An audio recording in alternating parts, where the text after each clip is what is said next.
Okay, today we're going to look at vectors. These are quantities that have magnitude and direction. With the exception of the zero vector, now that's a bold zero, that has magnitude 0 and no direction. So that's the exception.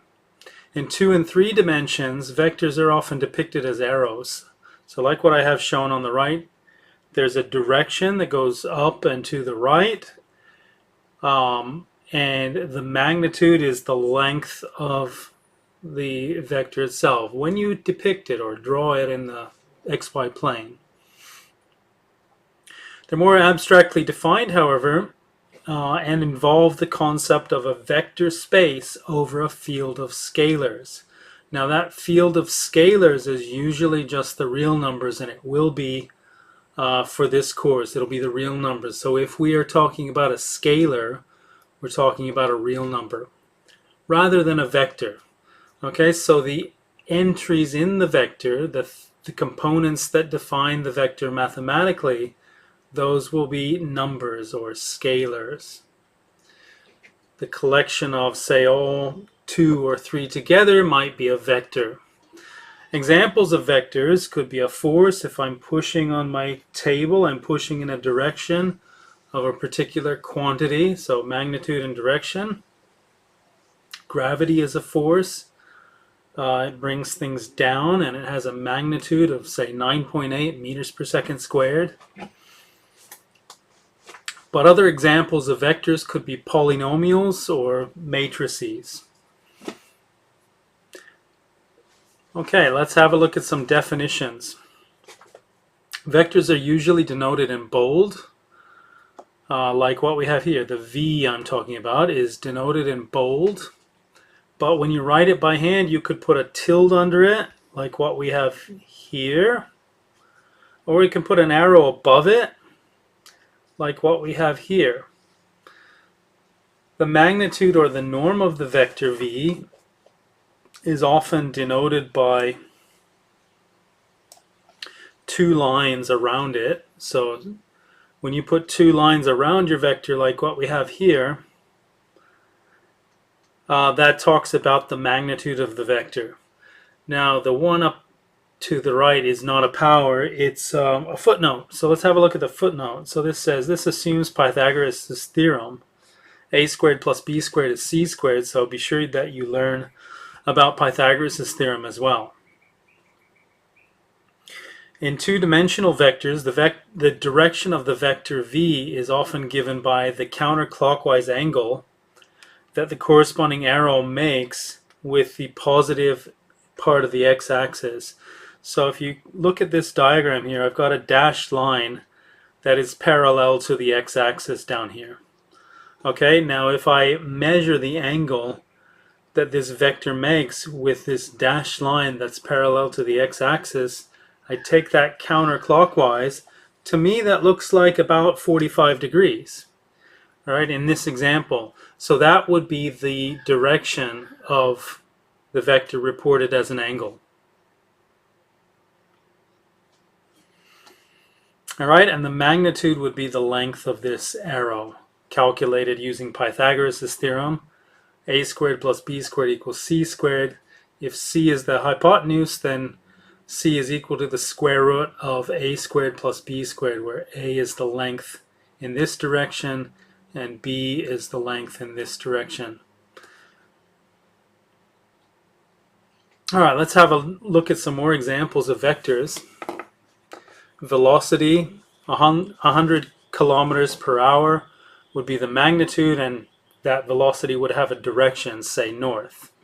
Now if you're talking about speed, speed and velocity might seem to you to be very similar, but speed is really the magnitude of the velocity. Speed does not indicate a direction, it just indicates a magnitude.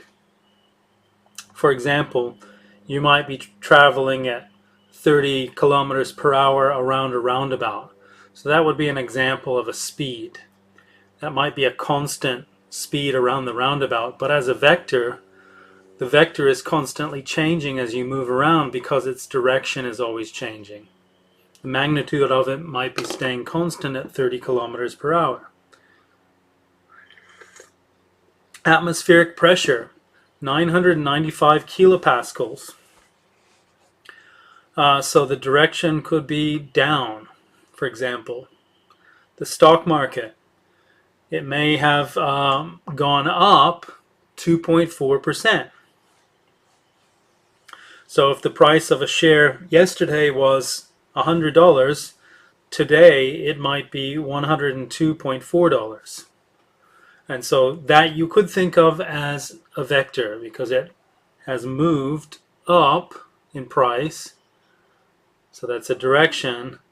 And then we're giving a quantity as well. It's important to note that a vector does not have a position.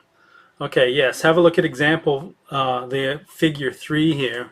So we have two identical vectors. So here I've depicted the x and the y-axis and two arrows that are parallel. All right, so you can basically pick that arrow up and move it over anywhere in the plane that you like while retaining the direction. Remember, that'll be the angle that it makes with the parallel line to the x-axis. And if it retains its magnitude, okay, then it would be the same vector. So the two vectors shown in figure 3 are equal because they have the same magnitude and direction. So again, it does not have a position. Okay, how do we add two vectors? Well, we just put them head to tail. Now have a look at the diagram there in figure 4. The vector that goes from the point P to the point Q, and I would write that as PQ with an overline over it. Let's see if I can do that here.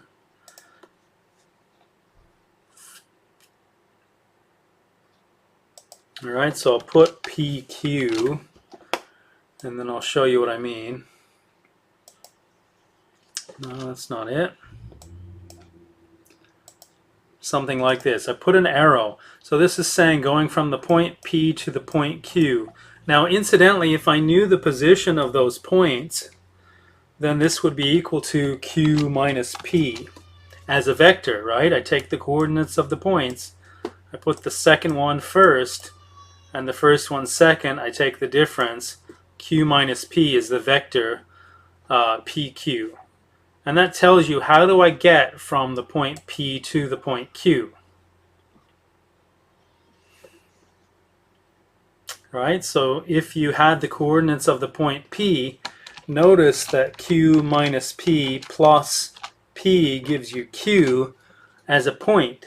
All right? So this part you could think of as a vector. This is a point.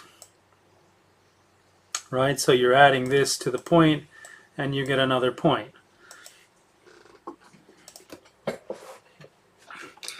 But in reality, what we're doing here is we're talking about the vector of how to get from the origin to the point.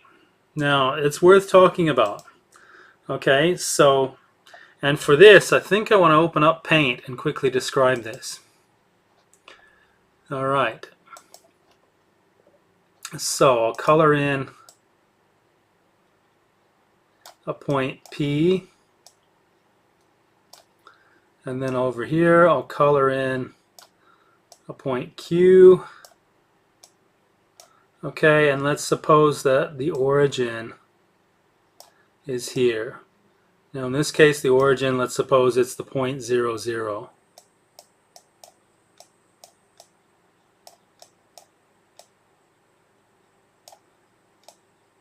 Alrighty, so now what I'm thinking of is the arrow from O to P. So I'll put a line there from O to P, and then I'll put an arrowhead on it as well. Alright, now what this is OP, and then above that I would put a little arrow.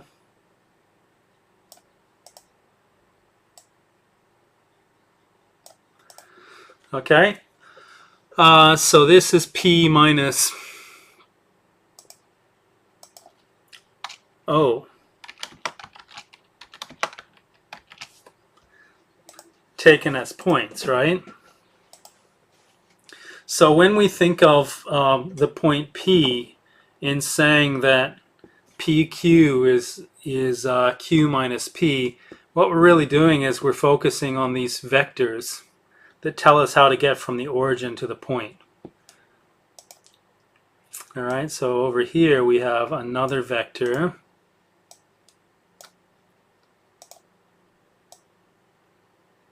And this vector would be the vector OQ. All right, and then over here I'll do this in, say, red. The vector PQ takes you from P to Q as points, right? But those points, you can also think of those points as vectors because you think of the point P as the vector that goes from O to P and the point Q as the vector that goes from O to Q. So looking back at what I've written there on the right hand side, when I say how do you get from P to Q, well, you take the vector PQ, you add the coordinates of the point to it. What I mean here is you add the vector OP. So what we're really describing here is a vector addition. PQ plus OP gives us the vector OQ, which happens to have the same description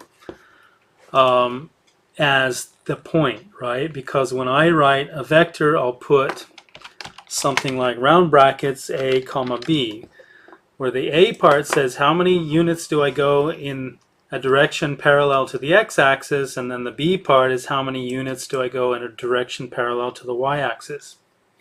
All right, but if you look at this, it looks like it's a point, right? So I have to say what I mean. Am I talking about a vector or a point? Now, when Lauren talks about vectors, she'll put an L angle and an R angle. So let's see if I can draw this by hand here. So something like this.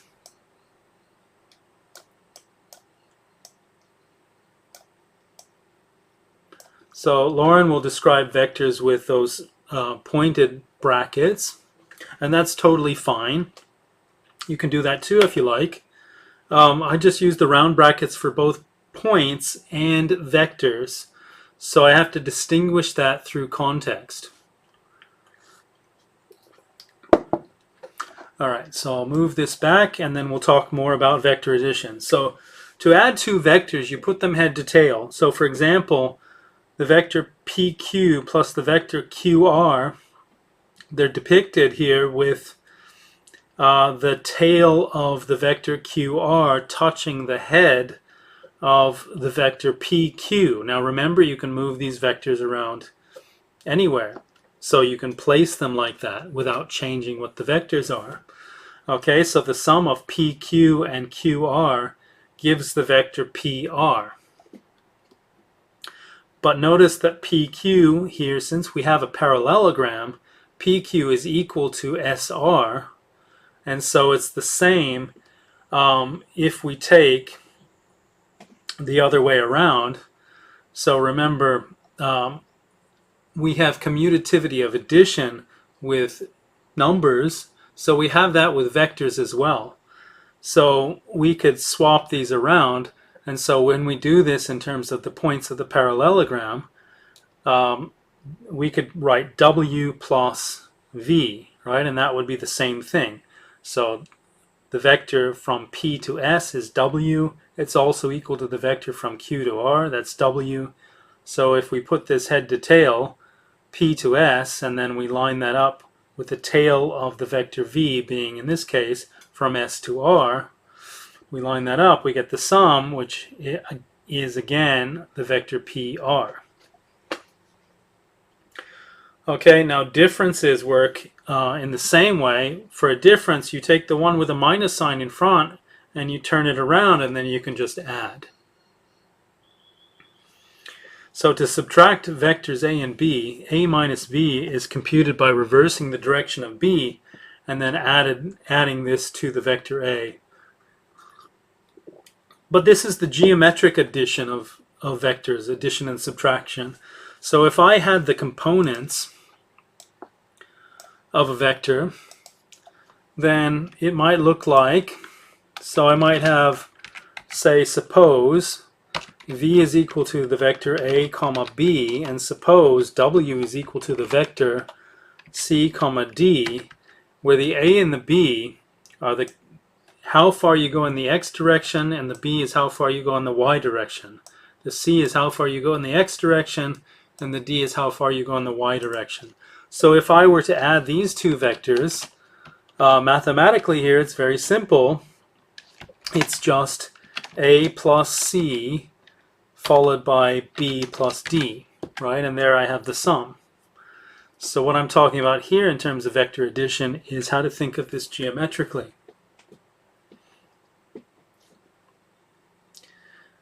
Okay, there are three types of multiplication involving vectors.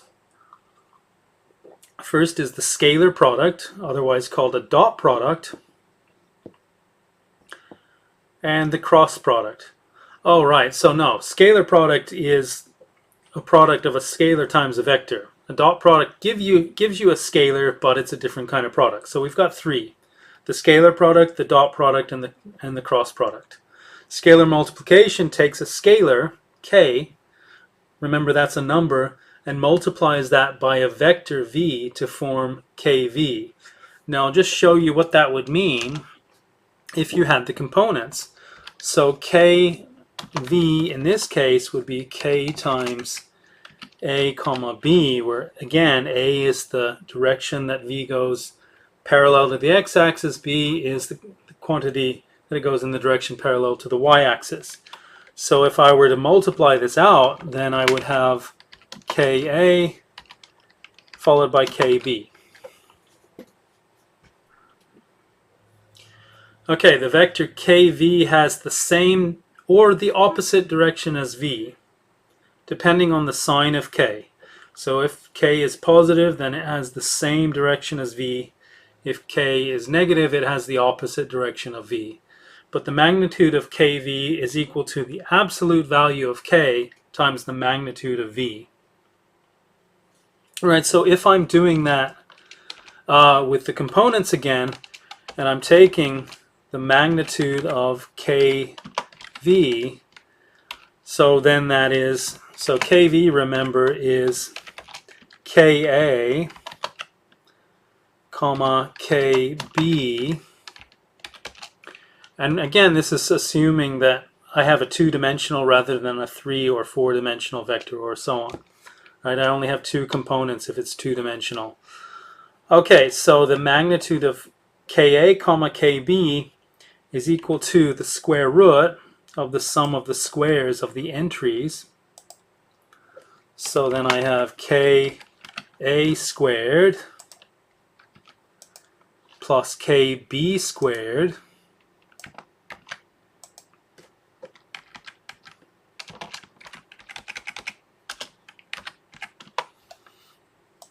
okay, and this can be simplified a little bit, because if we expand what's under the square root bar, we have k squared a squared,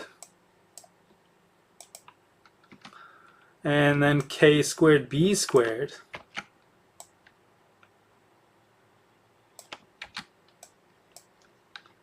Right, but they both have a k squared in them. And so I can factorize that out of the sum.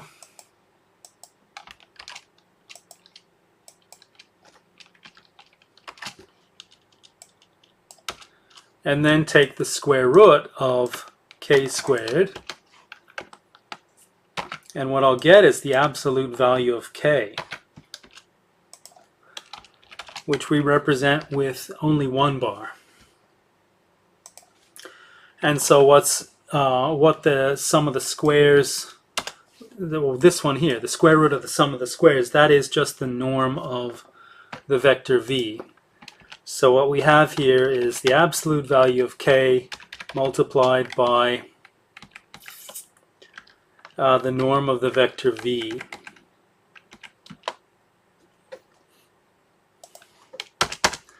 All right, and so we'll see that in a moment. Okay, so we've already talked about components of vectors, so let's give some more details on that.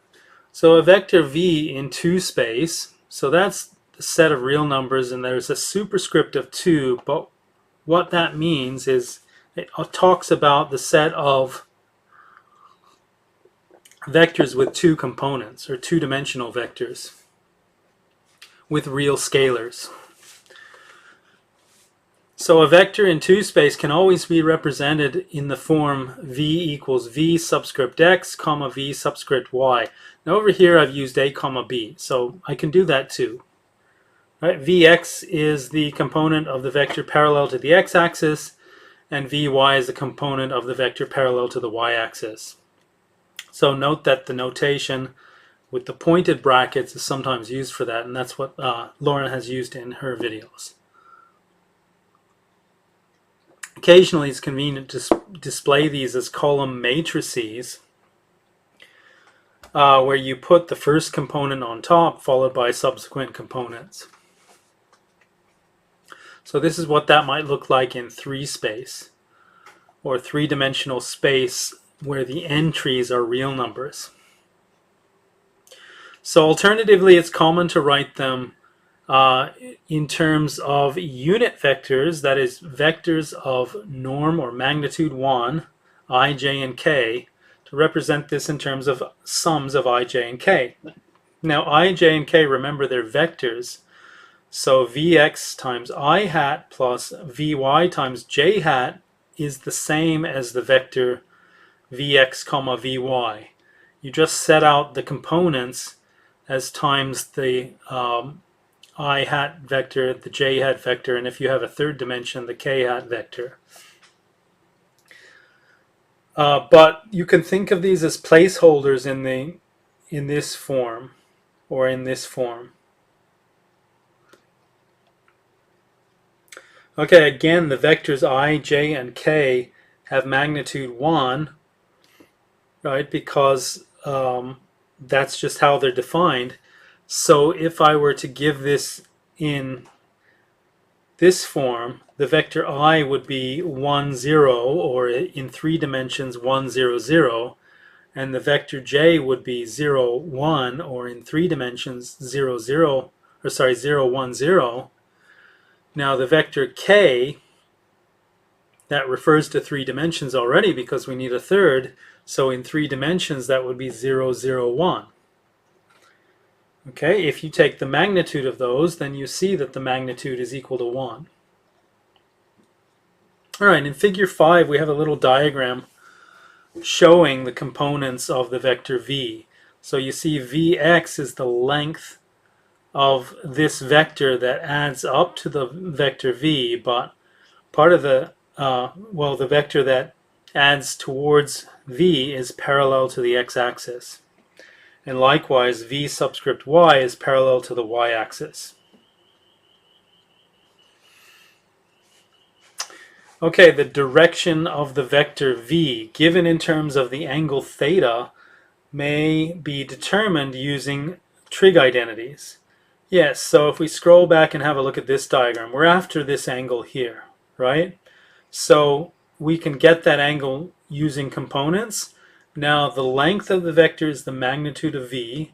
So in terms of Pythagoras' theorem, we have a, we have b, and we have hypotenuse c. The hypotenuse of the triangle in this case is the magnitude or the norm of v. So that's this, what we have in the denominator. So sine of the angle would be the opposite side to theta over the hypotenuse, which is vy over the norm of v. Likewise, cos is adjacent over hypotenuse, so that's vx divided by the norm of v, and tan is opposite over adjacent, so vy over vx.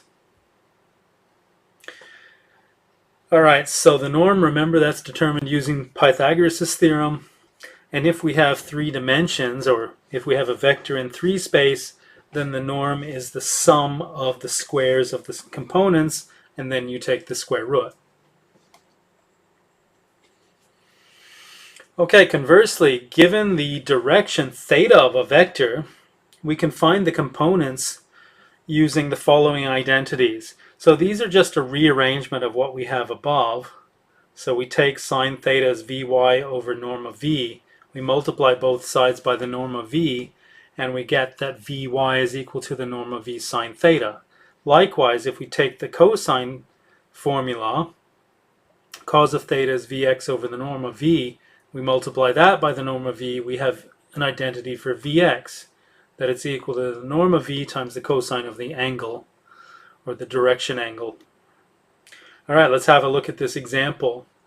Determine the x and y components of the vector v satisfying that its norm is 25 newtons and that it's at an angle of 30 degrees from the horizontal using the above formulas. Okay, so taking the first one, so v subscript x, so the x component of the vector v is the norm of v times cos theta, but we're given that the norm is 25 newtons, so we put 25 cos of the angle 30 degrees. Now cos of 30 degrees is root 3 on 2. So we have 25 times root 3 on 2, and you could approximate that as 21.65 newtons, which you could say if you're rounding to two significant figures, that would be 22 newtons. Okay, similarly, Vy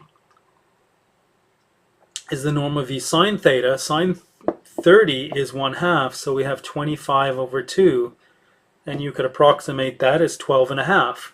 Now rounded to two significant figures, that would be 13 newtons. So we can put that the vector v in components is 25 root 3 on 2, followed by 25 on 2. Now, take the norm of that vector using Pythagoras, and you get 25. Okay, so we've already talked about the addition of vectors in component form, but let's go over it again. If we have a vector u, which is ux comma uy, and a vector v, vx, vy, then u plus v is just the sum of their components. So ux plus vx followed by uy plus vy. Okay, let's have a look at example 3.2. Let C be the vector in 2 space of norm 10 and direction 60. And let D have norm 8 and direction minus 60. Find the magnitude and direction of the sum C plus D. So we'll want to put this in component form, then add it, and then work out the direction and the magnitude. Okay, so Cx is 10 cos of 60, and we get 5 for that. Looks like I must have a typo here. Alright, so this would be C subscript y, so note to self, typo on page 23. We have Cx, that should be Cy right there. So Cy is 10 sine 60, so it's 10 times root 3 on 2, which is 5 times root 3. Okay, similarly, d subscript x is 8 cos of minus 60, so this is 4, and d subscript y is 8 sine of minus 60, which is minus 4 root 3. So it follows that we have the components of each of the two vectors. We've got the components of c are 5 and 5 root 3, and then d is 4 comma minus 4 root 3. So now adding those is very easy, right? 5 plus 4 gives 9. 5 root 3 minus 4 root 3 is 1 root 3, which is root 3. So the sum of the vectors is 9 comma root 3. And now we've got to find the magnitude and direction of that. Okay, so first let's find the magnitude. We just need to take the norm of the vector. So the square root of 9 squared plus root 3 squared is the square root of 81 plus 3, or root 84. Now 84 is 4 times 4, and 4 is a perfect square, so we get 2 root 21. okay, or 9.165 and so on. The direction is also easy to calculate, so we can just use tan of theta is Vy over Vx, so root 3 on 9, and then take the inverse tangent. So I'll call this arctan, but your calculator might call it tan superscript minus 1, and then you'd put in root 3 on 9. So I get 0.1901 radians, right, which is 10.89 degrees or so. All right, let's have a look at example 3.3, which looks like our last example before section 4. A car traveling at 25 kilometers per hour hits a stone wall at an angle of 60 degrees with the wall. What's the component of the car's velocity that is perpendicular to the wall? Right, well, the perpendicular direction, so if we should probably draw a picture here. So I'll go back to paint to draw a picture of this for you. So let's see. We want to view this as, say, the y component of the vector. So I'll make a line here for the wall. Okay, it hits at an angle of 65 degrees. So this here would be 65 degrees with the wall. Okay, and what we're after is this part of the velocity, perpendicular. So what we have is that the norm is 25 kilometers per hour, but we can put 25. And so we need to know, what is this component, all right? So using sine of 65 is opposite over hypotenuse, but we're after this opposite part. So we can rearrange that and say it's 25 sine of 65 degrees, and so we get 22.66 kilometers per hour, perpendicular to the wall. All right, well, that's fast enough to do some damage to your car. All right, so that's all for now. I'll see you in the next video.